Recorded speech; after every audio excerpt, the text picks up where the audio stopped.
ఈ మనం ఒక కోణంలోనే అందరూ చూస్తున్నారు కానీ ఇది ఒక లాంగ్ స్టాండింగ్ విజన్ అన్నటువంటి విషయం మర్చిపోతున్నారు. సోషల్ మీడియా యాక్టివిస్టులు అరెస్టులు చేసేస్తున్నారు, వాళ్ళది ఎట్లయింది వీళ్ళది ఎట్లయింది అని మాత్రమే చర్చ జరుగుతోంది. కానీ ఇది ఏంటి అంటే భవిష్యత్తులో ప్రభుత్వాన్ని విమర్శించడం అనేది చెయ్యకూడదు అన్నటువంటి ఒక ఎత్తుగడ. ఇప్పుడు ప్రభుత్వం అనేటటువంటి దాంట్లో రెగ్యులర్గా లోపం ఉంటానే ఉంటుంది.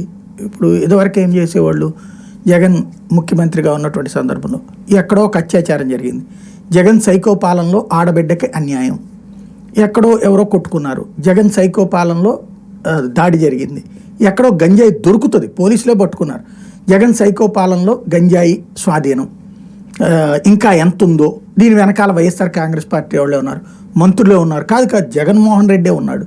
ఇది దాదాపు 4 సంవత్సరాల ప్రచారం అదే చేశారు కదా. బేసిక్గా కరోనా టైంలో తీసుకొచ్చినటువంటి ప్రచారం కానీ, కరోనా టైంలో భారతదేశంలో ఎక్కడెక్కడ వాళ్ళందరూ కూడా ఇక్కడికి వచ్చి ట్రీట్మెంట్ తీసుకోవడానికి సిద్ధపడ్డారు. ఆ విధమైన వస్తువులు వచ్చింది. కానీ ఆ కాగితం లేదట, ఇది లేదంట అన్నటువంటి ప్రచారం జరిగింది.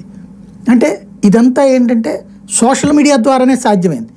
వాస్తవంగా 2019కి ముందు జగన్మోహన్ రెడ్డి తన వల్లనే విజయం సాధ్యమైంది అనేటటువంటి నమ్మకంతో తను తీసుకునే నిర్ణయాల మీదనే కాన్సన్ట్రేట్ చేసుకుంటూ వచ్చాడు.